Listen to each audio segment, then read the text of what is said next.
Hello दोस्तों, कैसे हैं आप सभी लोग। तो अभी तक हम लोगों ने हम लोग कर रहे हैं पूर्वावलोकन हिस्ट्री आधुनिक भारत, इसमें हम लोग कर रहे हैं। और अभी तक हम लोगों ने कर लिया है ईस्ट इंडिया कंपनी और उसके नवाब, और उसके आगे का जो चैप्टर है क्षेत्रीय राज्य पंजाब एवं मैसूर, आज हम लोग इस चैप्टर को करने वाले हैं। ठीक है, तो पहले हम इसकी थियोरी देखेंगे।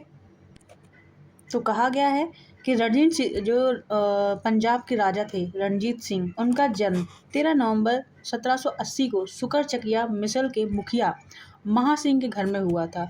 ठीक है, अब क्योंकि यहाँ पे ये जो दिया गया है, यहाँ पे इसमें ना एक एक लाइन में एक एक क्वेश्चन बसा हुआ है, तो हमें इसको ना बहुत अच्छे से रीड करना है। मतलब बिटवीन द पैराग्राफ हमें रीडिंग करनी पड़ेगी, बिटवीन द लाइन्स।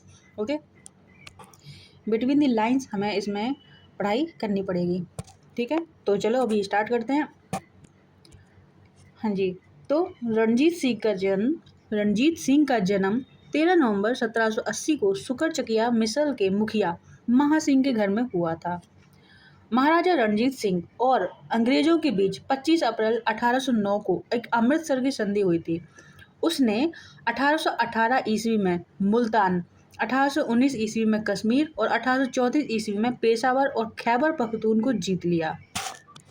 ये जो यहाँ पे दिखाई गई है कि अमृतसर की संधि हुई थी अंग्रेजों के बीच में और महाराजा रणजीत सिंह के बीच में। ये इसलिए हुई थी कि ये जो नदी जा रही है ना, सतलज नदी, इसके उस पार हम लोग हमला नहीं करेंगे। जो राजा रणजीत सिंह है वो उनका कहना था कि इस नदी के उस पार हम नहीं आएंगे, और अंग्रेजों ने कहा था ठीक है, ये हम तुम्हारी सीमा मान लेते हैं, इस नदी के उस पार हम नहीं आएंगे। ठीक है, तो इस नदी के उस पार राजा रणजीत सिंह रह रहे थे और इधर रह रहे थे ब्रिटिशर्स। ठीक, और उन्होंने कहा था कि हम ये पार नहीं करेंगे। तो राजा रणजीत सिंह ने क्या किया कि इसके पार के जितने भी राज्य थे उन्हें जीतना चालू कर दिया, और उसमें कौन कौन से आते थे, मुल्तान, कश्मीर, पेशावर, खैबर पख्तून, इन सबको जीत लिया। ठीक है, 1798 ईस्वी में अफगानिस्तान ने शासक जमान शाह ने, जो अफगानिस्तान के शासक हैं जमान शाह ने पंजाब पर आक्रमण किया। ठीक है, ये लाइन भी इम्पोर्टेंट है। कौन से शासक ने कब आक्रमण किया, तो 1798 में अफगानिस्तान के शासक जमान शाह ने पंजाब पर आक्रमण किया। वापस जाते समय उनकी तोपें चिनाब नदी में गिर गई थी। तो राजा रणजीत सिंह ने क्या किया, रणजीत सिंह ने उन्हें निकलवा कर उन्हें वापस भिजवा दिया जमान शाह को। अब जमान शाह उनकी सेवा के बदले में जमान शाह ने उन्हें लाहौर पर अधिकार करने की अनुमति दे दी। इतने खुश हो गए कि वाह क्या राजा है, हमारी तोपें वापस कर दी, ये लो, ये क्या बोलते हैं, ये लाहौर पे तुम कब्जा कर लो, लाहौर हमने तुम्हें दिया। तो फिर खुशी खुशी जो रणजीत सिंह है 1799 ईस्वी में रणजीत सिंह ने तत्काल लाहौर पर अधिकार कर लिया है ना। और अधिकार करने के बाद में क्या किया, अधिकार कर लिया और उसे अपनी राजधानी बनाया। अब राजा रणजीत सिंह की जो राजधानी है वो क्या हो गई, लाहौर, और तभी से लाहौर का इम्पोर्टेंस चला आ रहा है। ठीक है, मॉडर्न हिस्ट्री में, मॉडर्न इंडिया में भी जब तक हमारा बंटवारा नहीं हो गया तब तक। और जमान शाह ने उन्हें राजा की उपाधि दी कि राजा रणजीत सिंह। ठीक है, और लाहौर का अपना सूबेदार मान लिया, लाहौर में अपना सूबेदार उनको मान लिया। 1802 ईस्वी में अमृतसर को भी भंगी मिसल से छीन लिया। तो 1802 ईस्वी में अमृतसर को भी भंगी मिसल से छीन लिया, किसने, राजा रणजीत सिंह ने। तत्पश्चात पंजाब की राजनीतिक राजधानी लाहौर और धार्मिक राजधानी अमृतसर दोनों ही उनके अधीन आ गई। तो अब उनकी दो राजधानी हो गई, कौन कौन सी, एक हो गई राजनीतिक जहाँ पे पॉलिटिकल कामकाज देखते थे, दूसरी हो गई धार्मिक, अमृतसर। राजधानी राजनीतिक कौन सी थी, लाहौर, और धार्मिक हो गई अमृतसर। ठीक है, अब रणजीत सिंह एक योग्य शासक था। उन्होंने कहा था, ईश्वर की इच्छा थी कि मैं सब धर्मों को एक निगाह से देखूं, इसलिए उसने मेरी दूसरी आंख की रोशनी ले ली। अब चूंकि उनकी एक आंख खराब थी पर वो कितने पॉजिटिव थे, ये इस लाइन से पता चलता है कि उनका मानना था कि मैं सभी धर्मों को एक निगाह से देखूं, इसीलिए उसने दूसरी आंख की रोशनी ले ली। अहमद शाह अब्दाली के वंशज शाह शुजा ने रणजीत सिंह को कोहिनूर हीरा प्रदान किया। मुझे ना एक चीज़ लगती है कि ये कोहिनूर हीरा जिस जिसके पास गया, तुम पूरी हिस्ट्री उठा के देख लो, जिस जिसके पास वो गया कोहिनूर हीरा, वो राजा समझो कुछ सालों के बाद ख़त्म है। वो मतलब कितना भी बड़ा एम्परर क्यों ना हो, वो देखो जब गोलकुंडा से वो चला, जाने कितने ही राजाओं से होके गुजरा, और जिस जिस राजा के पास गया तुम उसकी हिस्ट्री देखोगे, किसके पास गया तुम देखना कि उस टाइम के बाद में वो राजा ख़त्म हो गया। तो अब देखो कोहिनूर हीरा इनके पास आया है, कुछ टाइम के बाद में इनका जो है शासन ख़त्म हो जाएगा। जैसे ही वो हीरा अकबर के पास जाता है, अकबर के मतलब वंशजों के पास में जाता है, भाई उनका जो तख्त है कोहिनूर से लेके हर चीज़ उनकी लुट जाती है और उनका जो है डिक्लाइन चालू हो जाता है। और वो हीरा जब ब्रिटिश गया तो उनका राज भी नहीं रहा, ठीक है, आज वो भी बस नाम मात्र के हैं। तो पता नहीं ये कोहिनूर हीरा क्या है भाई, है ना। मैंने तो बस एक चीज़ नोटिस की, एक पैटर्न नोटिस किया, अगर आप लोग भी नोटिस करो तो, है ना। कभी मुझे पूरा हिस्ट्री अगर ठीक से मिलेगी तो मैं उसे बताऊंगी, ठीक है। ऐसे जस्ट फॉर नॉलेज, ये मेरा मतलब एक एनालिसिस है खुद का, कैसे कहीं पे कुछ लिखा नहीं है ऐसा, ठीक है। हाँ, अहमद शाह अब्दाली के वंशज शाह शुजा ने रणजीत सिंह को कोहिनूर हीरा प्रदान किया। अच्छा, अहमद शाह अब्दाली खुद ले गया था हीरा, तो वो भी बर्बाद हो गया था वहाँ पे 1830। मतलब ऐसा नहीं कि देश ही देश में, विदेश में भी अगर गया है ना कोहिनूर हीरा तो वो भी बर्बाद करके आया है। 1839 ईस्वी में रणजीत सिंह की मृत्यु के बाद उनका पुत्र खड़क सिंह सिंहासन पर बैठा। उसे अफीम खाने की आदत थी, क्या अफीम खाता था, कौन, पुत्र खड़क सिंह। इसके शासनकाल के दौरान शीघ्र ही दरबार में विरोधी दलों संधवालिया सरदार चैत सिंह, अतर सिंह, लहना सिंह और उनके भतीजे अजीत सिंह और डोगरा बंधुओं ध्यान सिंह और गुलाब सिंह और सुचेत सिंह की प्रतिद्वंदिता के कारण पंजाब में अराजकता फैल गई। मतलब वो लोग जो दल संधवालिया थे, जो संधवालिया सरदार थे, उन सब के बीच में आपस में वो हो गई, प्रतिद्वंदिता हो गई और पूरे पंजाब में अराजकता फैल गई। चिलियावाला का युद्ध कब हुआ था ये पूछा जाता है, ठीक है। चिलियावाला का युद्ध 13 जनवरी 1849 को लड़ा गया। इस युद्ध में अंग्रेजी सेना का नेतृत्व लॉर्ड गफ ने किया तथा सिख सेना शेर सिंह के नेतृत्व में लड़ी, ठीक है। चिलियावाला का जो युद्ध हुआ था किस किस के बीच में हुआ था, अंग्रेजों और सिख सेना के बीच में। यह युद्ध अनिर्णायक समाप्त हुआ। इस युद्ध के समय भारत का गवर्नर जनरल कौन था, लॉर्ड डलहौजी। महाराजा दलीप सिंह ये आखिरी शासक थे, सिख साम्राज्य के अंतिम शासक थे। उन्होंने 1843 से 1849 तक शासक किया। एक्चुअली में उस टाइम पे बच्चे थे, ठीक है। दलीप सिंह ने सिख धर्म को छोड़कर ईसाई धर्म को अपना लिया। एक्चुअली ये बच्चे थे और ऊपर से लोग युद्ध वगैरह हार गए थे, तो फिर इन्हें क्या किया कि दलीप सिंह को उठा के भेज दिया ब्रिटेन, ठीक है।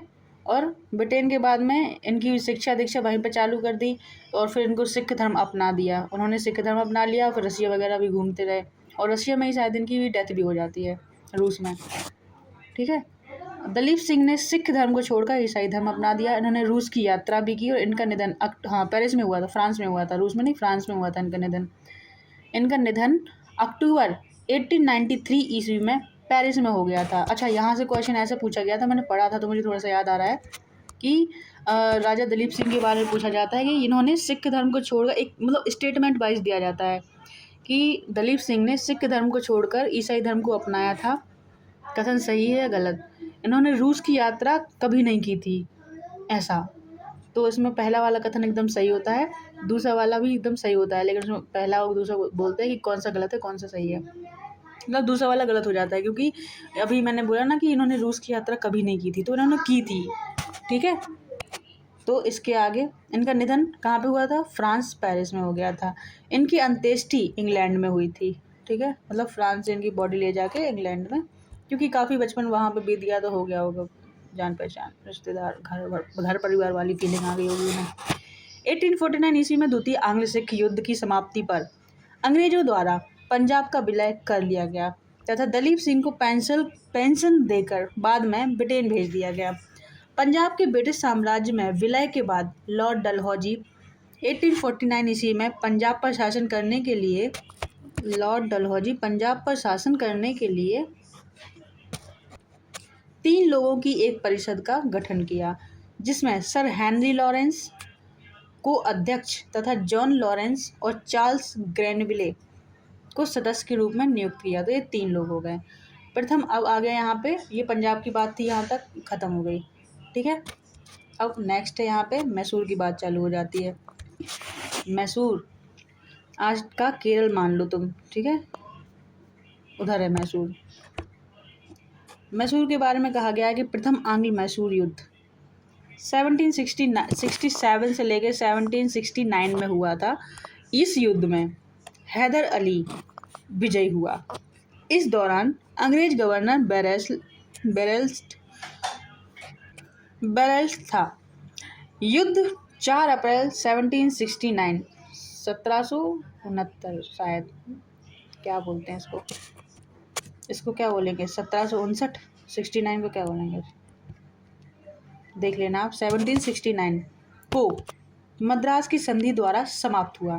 द्वितीय आंग्ल मैसूर युद्ध 1780 से लेकर 1784 के दौरान हैदर अली ने निजाम मराठों के साथ मिलकर अंग्रेजों के विरुद्ध एक मोर्चा बनाया। ठीक है, तो ये त्रिगुट बन गया था अभी तक। ठीक है, तीन लोग कौन कौन आ गए, हैदर अली आ गया, निजाम आ गया, मराठे आ गए। ठीक है, जुलाई 1780 में हैदर अली ने कर्नाटक पर आक्रमण कर दिया। 1780 में 10 सितंबर 1780 पोल्लीलूर, अन्य नाम पेरुम्बिकुलम। इसकी युद्ध में कर्नल वैली को हैदर अली और टीपू की संयुक्त सेनाओं को पराजित किया। बात समझ में आई। हैदर अली ने कर्नाटक पे जो है आक्रमण किया और 10 सितंबर 1780 में पोल्लीलूर के युद्ध में कर्नल वैली यानी कि ब्रिटिश को हैदर अली और टीपू की, जो हैदर अली का बेटा टीपू सुल्तान, उनकी संयुक्त सेनाओं ने कर्नल वैली को हरा दिया था। ठीक है, कर्नल वैली को हरा दिया और कर्नल वैली को संयुक्त सेनाओं ने हरा दिया। बैली की पराजय की समाचार सुनकर हेक्टर मुनरो, जो बैली की सहायता के लिए आ रहा था, मद्रास वापस लौट गया। वो डर गया, अरे बाप रे वो तो हार गया, तो हेक्टर मुनरो भाग गया वापस। 1781 ईस्वी में हैदर अली का सामना जो है अंग्रेज जनरल आयरकूट से हुआ, जिसने पोर्टो नोवा यानी कि 1 जुलाई 1781 में पोल्लीलूर तथा सोलिंगुर में हैदर अली को परास्त किया। ठीक है, बदला। 7 दिसंबर 1782 ईस्वी में हैदर अली की मृत्यु के बाद में टीपू सुल्तान ने अंग्रेजों के विरुद्ध संघर्ष जारी रखा। अंततः मंगलौर की संधि, ठीक है, मंगलौर की संधि किनके बीच में हुई, तो मंगलौर की संधि मैसूर और अंग्रेजों के बीच में हुई। ठीक है, मंगलौर की संधि मार्च 1784 में द्वितीय आंग्ल मैसूर युद्ध का समापन हुआ। द्वितीय मैसूर युद्ध हुआ था उसमें हैदर अली ख़त्म हो जाता है और पूरा राजपाट जो है टीपू सुल्तान को संभालना पड़ता है। तभी टीपू सुल्तान ने श्रीरंगपट्टनम को अपनी राजधानी बनाया और यहाँ जैकोबिन क्लब की स्थापना की। जैकोबिन क्लब की स्थापना किसने की थी, जो है टीपू सुल्तान ने की थी और फ्रांसीसियों की तर्ज पे की थी। ठीक है, मतलब आइडिया वहाँ से लिया था। साथ ही उसने अपनी राजधानी में फ्रांस और मैसूर की मैत्री का प्रतीक स्वतंत्रता का वृक्ष रोपा कि ये मैसूर और फ्रांस की दोस्ती का एक नाम का एक पौधा लगाया जा रहा। ठीक है, टीपू सुल्तान ने अपने समकालीन विदेशी राज्यों से मैत्री संबंध बनाने तथा अंग्रेजों के विरुद्ध उनकी सहायता प्राप्त करने के लिए ईरान, कुस्तुनतुनिया, आधुनिक इस्तांबुल, अफगानिस्तान, फ्रांस आदि को दूतमंडल भेजे और आधुनिक रीति पर दूतावासों की स्थापना की। एम्बेसी खोलने की कोशिश की उसने। मतलब एक दूरदर्शी शासक था, पर बेचारे का जो है काम बन नहीं पाया। तृतीय आंग्ल मैसूर युद्ध। ठीक है, अब तक हमने 2 पढ़ लिए, अब तीसरे की बारी। 1790 से लेके 1792 का अवसान श्रीरंगपट्टनम की संधि 1792 द्वारा हुआ। एक्चुअली जो तीसरा मैसूर युद्ध हुआ था उसमें टीपू सुल्तान जो है हार गया था, तो उसने श्रीरंगपट्टनम की संधि की थी और बहुत ही शर्मनाक संधि थी। मतलब तुम ये मान लो कि आधा उसका राज्य ले लिया, उसके लड़के किडनैप कर लिए और बोला कि तुम अभी टैक्स भी भरोगे, तो बहुत बहुत ज़्यादा नुकसान हुआ था उसका। इस संधि में अंग्रेजों की ओर से कॉर्नवालिस तथा मैसूर से टीपू सुल्तान शामिल हुए। टीपू सुल्तान चतुर्थ आंग्ल मैसूर युद्ध के दौरान अंग्रेजों से लड़ते हुए मारे गए। उसने ये सोचा कि भाई अब एक और युद्ध होगा और चाहे मैं मर जाऊं, लेकिन ये श्रीरंगपट्टनम की अपमानजनक संधि मैं नहीं सहूँगा।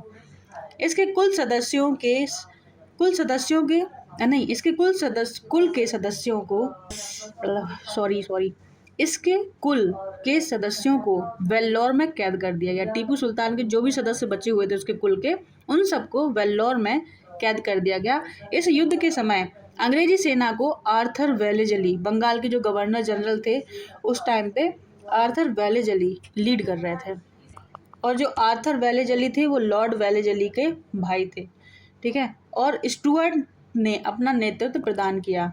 मैसूर जीतने की खुशी में आयरलैंड के लॉर्ड समाज ने वेलेजली को मार्क्विस की उपाधि प्रदान की। तो वेलेजली को मार्क्विस की उपाधि किस चीज़ के लिए मिली थी? मैसूर जीतने के लिए। किस लिए? मैसूर जीतने के लिए, टीपू सुल्तान को हराने के लिए।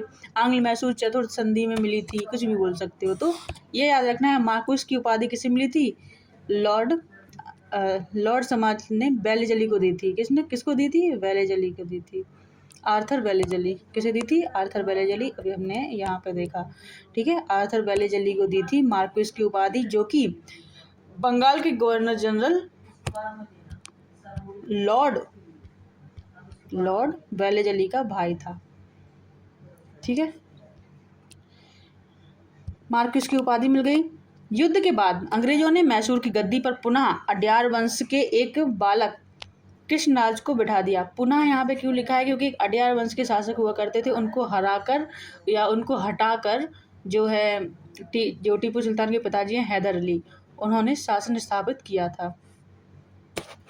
तो तुम बेसिकली कह सकते हो इसके बाद में हिंदू शासन वहाँ पे आ गया था, क्योंकि ये MPPCS में एक क्वेश्चन पूछा गया था कि कौन सा हिंदू शासक वहाँ पे बिठाया गया था। तो कृष्णराज, किसको? कृष्णराज को बिठा दिया तथा कनारा, कोयम्बटूर और श्रीरंगपट्टनम को अपने राज्य में मिला दिया, ठीक है। नेक्स्ट है बेगम समरू। बेगम समरू लगभग 1750 से 1836 ने एक अति प्रसिद्ध चर्च का निर्माण मेरठ के निकट सरदना में कराया गया। मैं भी मेरठ में रह रही हूँ, यहाँ पे पास में सरदना है, वहाँ पे बेगम समरू चर्च का निर्माण कराया गया। बेगम समरू के पति एक यूरोपीय वॉल्टर रेनहार्ड सांब्रे थे, जिन्होंने कई रियासतों को सैन्य सेवाएं प्रदान की। सांब्रे को मुगल सम्राट शाह आलम द्वितीय ने जब्ता खान के विद्रोह के विरुद्ध उसकी विशिष्ट भूमिका के कारण सरदना की जागीर प्रदान की थी। अपने पति की मृत्यु के बाद बेगम समरू सरदना की शासिका बनी थी। तो सरदना की वो शासिका बनी थी, उन्हीं के नाम पे एक चर्च बनवा दिया अंग्रेजों ने, ठीक है। तो यहाँ पे हमारी थियोरी खत्म हो जाती है और अब हम यहाँ पे करने वाले हैं इसके MCQ। पहला क्वेश्चन यहाँ पे दिया गया है, रणजीत सिंह के राज्य में सम्मिलित था, क्या क्या सम्मिलित था? तो 4 ऑप्शन यहाँ पे दिए गए हैं, आप इन्हें पढ़िए। दिल्ली, ऑप्शन B है काबुल, ऑप्शन C है मकराना और ऑप्शन D है श्रीनगर। तो हमने देखा कि जो राजा रणजीत सिंह थे उन्होंने उन्होंने ना श्रीनगर की तरफ कब्जा किया था, ठीक है। तो श्रीनगर यहाँ पे राइट आंसर हो जाएगा। इसकी एक्सप्लेनेशन भी हम देखेंगे। राजा रणजीत सिंह का जन्म 13 नवंबर 1780 में सुकरचकिया मिसल के मुखिया महासिंह के घर में हुआ था। तो ये भी सुकरचकिया मिसल के थे। महाराजा रणजीत सिंह और अंग्रेजों के बीच 25 अप्रैल 1809 को अमृतसर की संधि हुई थी। संधि का तात्कालिक प्रभाव यह हुआ कि रणजीत सिंह का सतलज पार के सिख राजाओं के ऊपर प्रभुत्व जमाने का स्वप्न टूट गया, ठीक है। पर बहुत बड़ी बला टल गई थी ये संधि होने से, क्योंकि फिर वो है ना कि डायरेक्ट उन्हें अंग्रेजों से लड़ना पड़ता, तो वो चीज़ नहीं हुई। परंतु दूसरी ओर जैसा कनिंघम ने कहा है कि रणजीत सिंह को पश्चिम दिशा में प्रसार करने की खुली छूट मिली थी, तो पश्चिम दिशा में आते थे। 1818 ईस्वी में उन्होंने मुल्तान जीत लिया, 1819 में उन्होंने कश्मीर जीत लिया और 1834 में उन्होंने पेशावर और खैबर पख्तून को जीत लिया। इस प्रकार प्रश्नगत विकल्पों में श्रीनगर रणजीत सिंह के कश्मीर राज्य में सम्मिलित था, ठीक है। रणजीत सिंह का संबंध किस मिसल से था? तो अभी मैंने बताया सुकरचकिया। अगला प्रश्न है रणजीत सिंह किस मिसल से संबंधित थे? तो सुकरचकिया, ठीक है। सुकरचकिया मिसल के थे राजा रणजीत सिंह। महाराजा रणजीत सिंह के राज्य की राजधानी क्या थी? तो उन्होंने जब शासक जमान शाह ने उनको जब लाहौर दिया था, तो उन्होंने लाहौर को ही अपनी राजधानी बना लिया था और लाहौर पॉलिटिकल राजधानी थी। और जो धार्मिक राजधानी थी वो थी अमृतसर। ठीक है, और ये हुआ कैसे था? तो 1798 ईस्वी में अफगानिस्तान के शासक जमान शाह ने पंजाब पर आक्रमण किया और वापस जाते समय उनकी तोपें जो है चिनाब नदी में गिर गईं। तो रणजीत सिंह ने क्या किया कि उन तोपों को निकलवा के वापस जमान शाह को भिजवा दिए। तो उसकी इस सेवा के बदले में जमान शाह ने उसे लाहौर बोल दिया कि भाई तुमने ना मेरी जो तोपें हैं वापस करके बहुत अच्छा काम किया, मैं तुमसे बहुत खुश हूँ, जाओ जाके तुम लाहौर पे अधिकार कर लो, लाहौर तुम्हारा आज के बाद। तो फिर रणजीत सिंह ने भी बिना देरी के जो है तत्काल लाहौर पर अधिकार कर लिया। कब? 1799 में, और उसे अपनी राजधानी बना लिया। और उसके बाद में अगला प्रश्न है यहाँ पे, राजा रणजीत सिंह ने किस स्थान पर अदालत आला की स्थापना की? तो उनकी जो कैपिटल थी लाहौर, वहीं पर उन्होंने अदालत आला की जो है स्थापना की। अदालत आला का मतलब था सर्वोच्च अदालत। ठीक है, और उसके जो प्रधान न्यायाधीश थे वो खुद राजा रणजीत सिंह बनते थे। अमृतसर की संधि महाराजा रणजीत सिंह और किस किस के बीच में हुई थी? तो ये है लॉर्ड मिंटो के बीच में हुई थी। अंग्रेज तो सबको पता है कि अंग्रेजों के बीच में हुई थी। अंग्रेजों में कौन? तो लॉर्ड मिंटो के बीच में हुई थी। अब नीचे एक्सप्लेनेशन दी गई है कि 25 अप्रैल 1809 को बंगाल के तत्कालीन गवर्नर जनरल लॉर्ड मिंटो प्रथम की तरफ से चार्ल्स मैटकॉफ तथा रणजीत सिंह के मध्य अमृतसर की संधि हुई, जिसके तहत निम्नलिखित प्रावधान थे। नंबर 1, सतलज नदी दोनों के क्षेत्रों को पृथक करने वाली सीमा मान ली गई। और दूसरा, दोनों ने एक दूसरे के प्रति मित्रता रखने का आश्वासन दिया। इसका उल्लंघन करने पर अथवा मित्रता के सिद्धांतों को तोड़ने पर यह संधि निष्प्रभावी हो जाएगी। ठीक है, तो ये अमृतसर संधि के प्रावधान थे कुछ। अगला प्रश्न है, रणजीत सिंह ने सुप्रसिद्ध कोहिनूर हीरा प्राप्त किया था किससे? तो शाह शुजा से प्राप्त किया था इन्होंने। और ये शाह शुजा कौन था? जो अहमद शाह अब्दाली है, अहमद शाह अब्दाली, उसका कोई लगता था ये शाह शुजा, वंशज बोल सकते हो। यहाँ पे एक्सप्लेनेशन दी गई है तो हम इसमें देखेंगे ठीक से। पंजाब अहमद शाह अब्दाली के साम्राज्य का भाग था, परंतु 1773 ईस्वी में उसकी मृत्यु के पश्चात मुल्तान, कश्मीर इत्यादि कुछ छोटे छोटे भागों को छोड़कर शेष पर सिख मिसलों का अधिकार हो गया था। उधर अफगानों के आंतरिक झगड़ों के कारण रणजीत सिंह को अपनी स्थिति दृढ़ करने का अवसर मिल गया। 1803 में अहमद शाह अब्दाली का पौत्र था वो, ठीक है, पौत्र। अब अहमद शाह अब्दाली का पौत्र अहमद शाह अब्दाली जिसने पानीपत का तीसरा युद्ध लड़ा था, तो शाह शुजा काबुल की गद्दी पर बैठा, परंतु उसके भाई शाह महमूद ने शक्तिशाली बरकतजई सरदारों, कौन से सरदार? बरकतजई सरदारों फतेह खां और दोस्त मोहम्मद की सहायता से 1809 में विस्थापित कर दिया तथा स्वयं कश्मीर और पेशावर पर अधिकार कर लिया। इसी अवसर पर शाह शुजा ने काबुल का राज्य प्राप्त करने के लिए रणजीत सिंह से सहायता मांगी थी, और इसी सहायता के भेंट स्वरूप उसने कोहिनूर हीरा दिया था। और कोहिनूर हीरा जहाँ जाता है उसको बर्बाद ही कर देता है, ये ऐसा मेरा मानना है। ठीक है, क्योंकि तुम कोहिनूर हीरे की हिस्ट्री देखोगे ना, जहाँ जहाँ गया है वो राजा ख़त्म है, समझो, डिक्लाइन चालू हो जाता था उसका। ठीक है, अगला प्रश्न यहाँ पे देखेंगे, निम्नलिखित में से किसने कहा था ईश्वर की इच्छा थी कि मैं सब धर्मों को एक निगाह से देखूं, इसलिए उसने मेरी दूसरी आँख की रोशनी ले ली? तो ये है राजा रणजीत सिंह की वाणी, क्योंकि उनकी एक आँख नहीं थी, तो उन्होंने कितना पॉजिटिवली इस चीज़ को लिया कि भाई मैं राजा हूँ और भगवान चाहते हैं कि मैं एक ही निगाह से सभी धर्मों को देखूँ, सेक्युलर। ठीक है, रणजीत सिंह है, उनका जन्म 13 नवंबर 1780 में सुकर चकिया मिसल के मुखिया महासिंह के घर में हुआ था। ये लाइन इतनी बार आ चुकी है ना, अब तो याद हो जाना चाहिए आप लोगों को। ठीक है, डिट्टो, इतनी लाइन 3 से 4 बार रिपीट हुई है, थियरी में भी रिपीट हुई है, यहाँ भी 3-4 क्वेश्चन में रिपीट हुई है। ठीक है, वह 12 वर्ष के थे कि उनके पिता का स्वर्गवास हो गया। कब से संभाल रहे हैं वो राजपाट, सोचो। 1792 से 1797 ईस्वी तक प्रतिशासन परिषद, जिसमें इनकी माता, सास और दीवान लखपत राय थे, ने कार्य को चलाया था। 1797 ईस्वी में उन्होंने समस्त कार्यभार स्वयं संभाल लिया। रणजीत सिंह ने लाहौर पर 1799 ईस्वी में और अमृतसर पर 1802 ईस्वी में विजय प्राप्त की। रणजीत सिंह एक योग्य शासक थे, नो डाउट। उन्होंने कहा था कि ईश्वर की इच्छा है कि मैं सब धर्मों को एक निगाह से देखूं, इसलिए उन्होंने मेरी दूसरी आँख छीन ली, दूसरी आँख की रोशनी ले ली। अगला प्रश्न है यहाँ पे, महाराजा रणजीत सिंह के उत्तराधिकारी थे, कौन थे? खड़क सिंह। ठीक है, 1839 ईस्वी में रणजीत सिंह की मृत्यु के बाद उनका पुत्र खड़क सिंह सिंहासन पर बैठा था। ठीक है, इसके बाद हम देखने वाले हैं रणजीत सिंह की मृत्यु के बाद में उनका पुत्र खड़क सिंह सिंहासन पर बैठा। सिख राज्य का अंतिम राजा कौन था? तो वो थे दलीप सिंह। इन्हें बाद में ब्रिटेन भेज दिया गया था और फ्रांस में इनकी मृत्यु हो गई थी।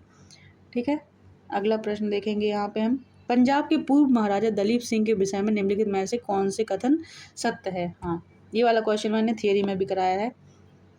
ठीक, और 23 अक्टूबर 1893 को उनका निधन पेरिस में हुआ था। बिल्कुल, फ्रांस पेरिस में हुआ था उनका निधन। ठीक है, ये सही है। नासिक में उनकी अंत्येष्टि हुई थी? नहीं, ब्रिटेन में हुई थी। कहाँ हुई थी? ब्रिटेन में। उन्होंने कभी भी सिख धर्म को नहीं छोड़ दिया था। उन्होंने ईसाई धर्म अपना लिया था। कौन सा? ईसाई धर्म अपना लिया था। वह कभी भी रूस नहीं गए थे। उन्होंने रूस की यात्रा की थी। क्या की थी? रूस की यात्रा की थी। तो ये 3 4 मैंने बता दिए यहाँ पे। इसकी थ्योरी पढ़ना है आपको, यहाँ पे आप पढ़ सकते हो वीडियो को पॉज करके। ठीक है, इनकी अंत्येष्टि इंग्लैंड में हुई थी। अगला प्रश्न है, सिख साम्राज्य का अंतिम शासक कौन था? तो फिर से वही क्वेश्चन है, दलीप सिंह। ठीक, अगला प्रश्न है, पंजाब के विलय के संबंध में निम्नलिखित कथनों में से कौन सा कथन असत्य है? ठीक है, 29 मार्च 1849 को गवर्नर जनरल की ओर से घोषणा हुई कि पंजाब राज्य समाप्त हो गया है। इसमें पूछा गया असत्य है, तो ये असत्य नहीं है, ये सत्य है।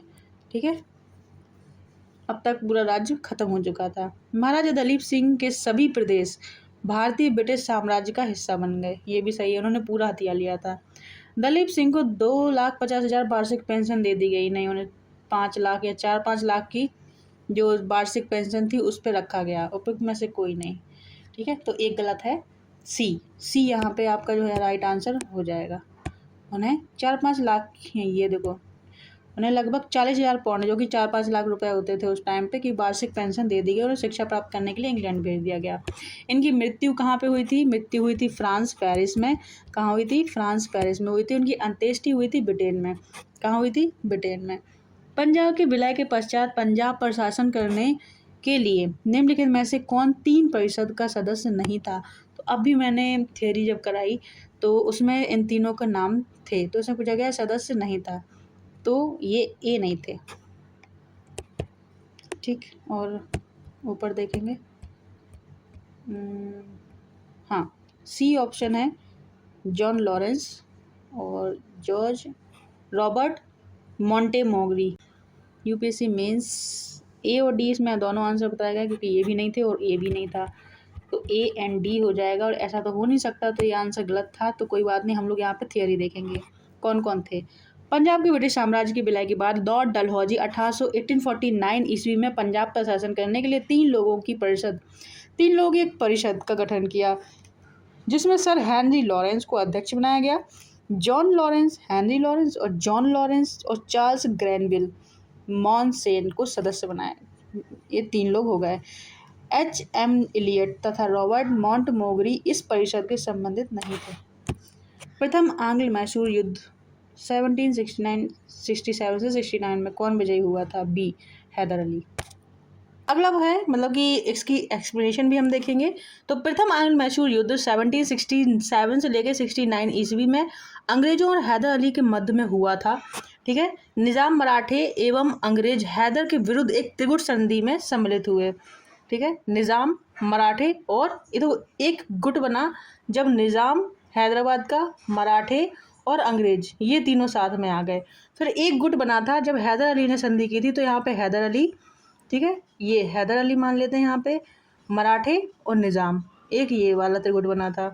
ठीक है, तो जो पहला वाला जो था उसमें क्या हुआ, उसमें अंग्रेजों ने गुट बनाया था और जो हैदर अली था उनने इन तीनों को हराया था।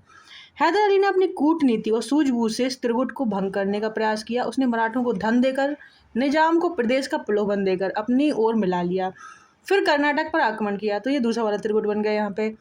अंग्रेजों की प्रारंभिक सफलता के कारण निजाम पुनः अंग्रेजों की ओर चला गया। ठीक है, हैदर अली ने उत्साहपूर्वक लड़ते हुए 1768 में मंगलौर पर अधिकार कर लिया। मार्च 1769 ईस्वी में उसकी सेनाएं मद्रास तक जा पहुंची थी। ठीक है, अंग्रेजों ने व्यवस्था में हैदर अली की शर्तों पर 4 अप्रैल 1759 को मद्रास की संधि की। ठीक है, मद्रास की संधि हुई थी पहली बारी में। अगला प्रश्न है 16। निम्नलिखित में से कौन 1755 में डिंडीगुल मैसूर में एक आधुनिक शास्त्रागार की स्थापना की थी? तो ये की थी इसने हैदर अली ने।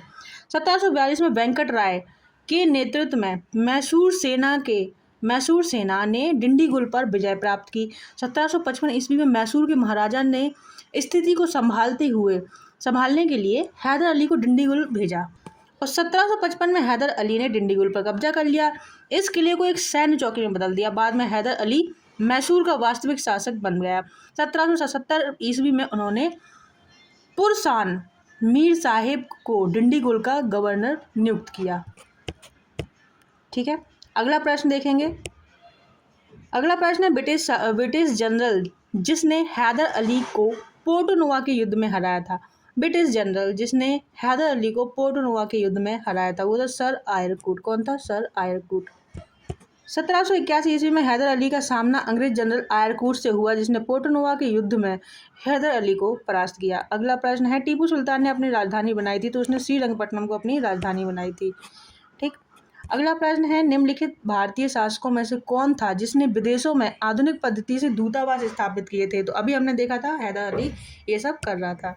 ठीक है, आगे 20 क्वेश्चन नंबर 20। टीपू सुल्तान ने ब्रिटिश सेना को 1780 में हराया था। कब हराया था?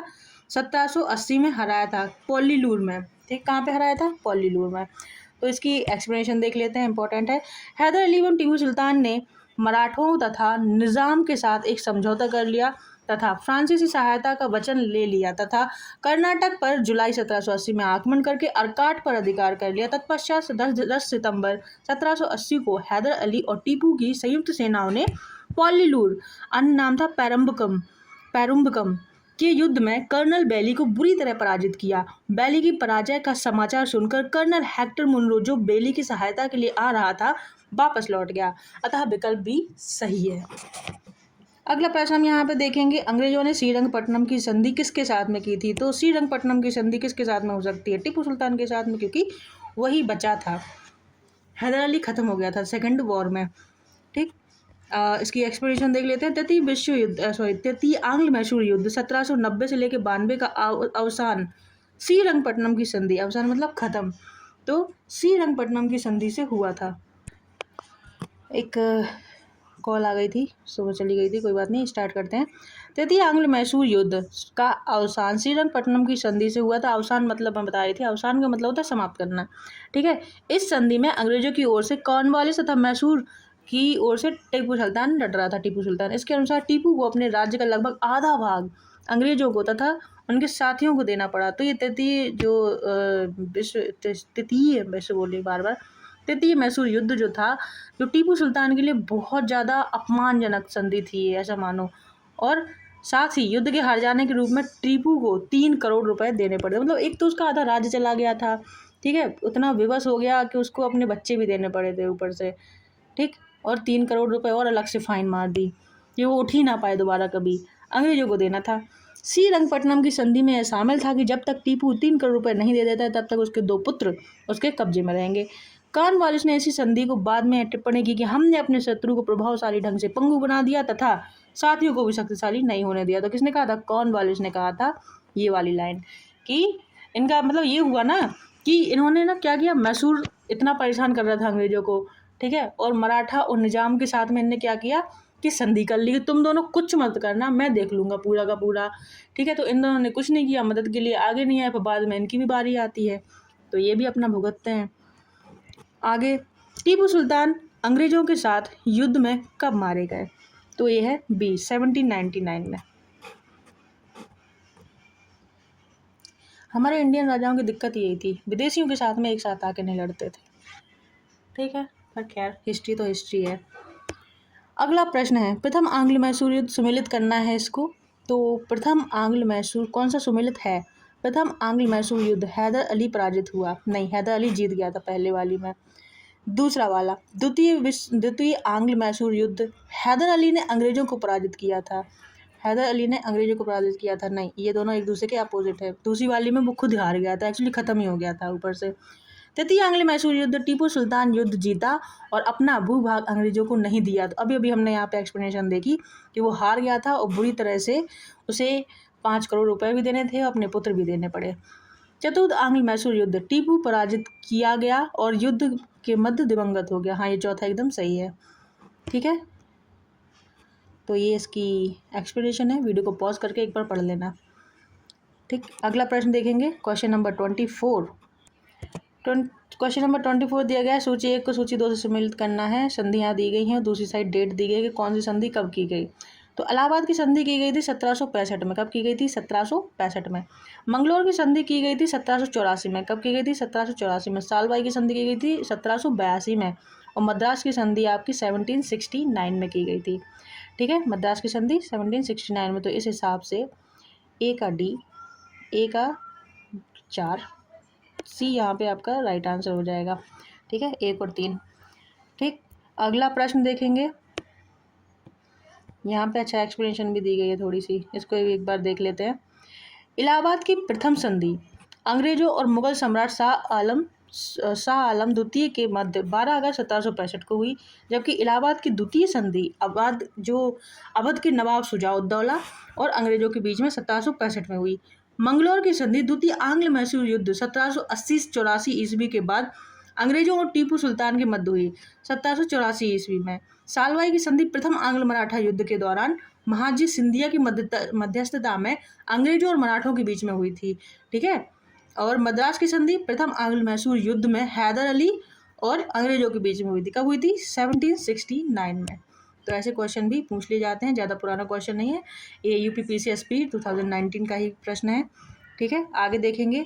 बेगम समरू, हाँ, ये बेगम समरू जो है सरदना की क्वीन थी। कौन थी? क्वीन। इनके पति ख़त्म हो गए थे, उसके बाद में क्वीन, उनके बाद में इन्हें ही बनाया गया था। ठीक है, अरे ठीक है, और बेगम समरू एक अति प्रसिद्ध चर्च का निर्माण कराया था, तो वो कराया था सरदना में। ठीक है, मार्क्विस की जो मार्क्विस की उपाधि दी गई थी किसको? वेलेज अली को, आर्थर वेलेज अली को। तो जब चौथा आंग्ल मैसूर युद्ध अंग्रेज जीत गए थे तब बना था ये।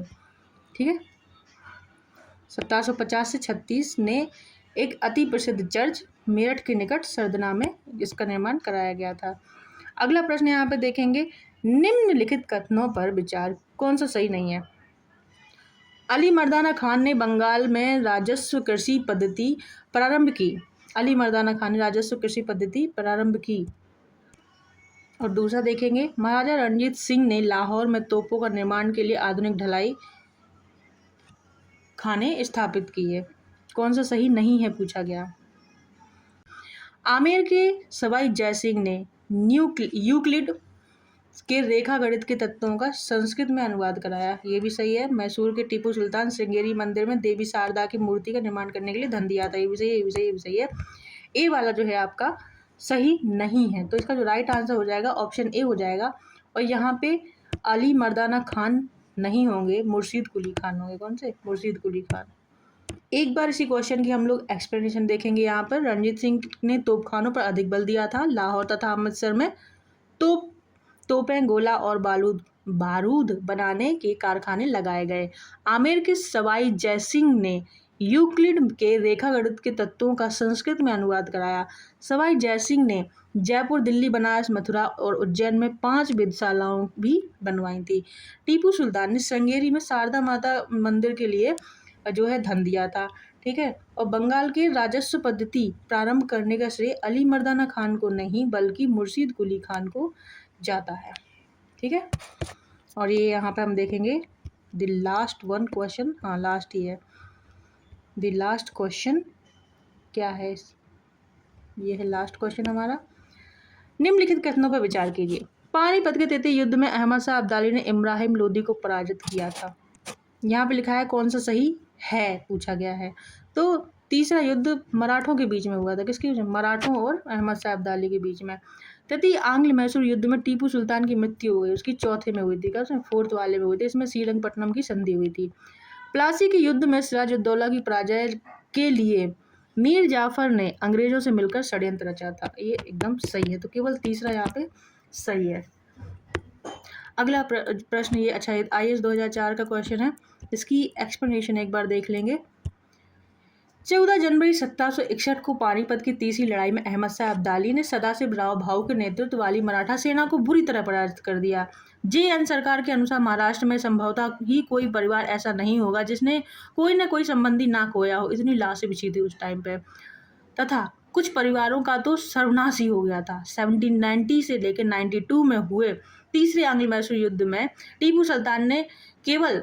टीपू सुल्तान केवल पराजित हुआ था, उसकी मृत्यु नहीं होती। श्रीरंगपट्टनम की संधि से युद्ध विराम संपन्न हुआ। टीपू की मृत्यु जो है 1799 में चतुर्थ आंग्ल मैसूर युद्ध में हुई थी। प्लासी के युद्ध जो 1757 में हुआ था, मीर जाफर ने अंग्रेजों से मिलकर सिराजुद्दौला के विरुद्ध षड्यंत्र रचा था। अन्य षड्यंत्रकारियों में साहूकार जगत सेठ, राय दुर्लभ, अमीन चंद्र प्रमुख थे, अतः केवल तीसरा आंसर सही नहीं है। तो इसके बाद हम लोग मिलते हैं आप लोगों से नेक्स्ट वीडियो में। टाटा बाय, राधे राधे, जय हिंद। अगला चैप्टर होगा हमारा गवर्नर जनरल और वायसराय।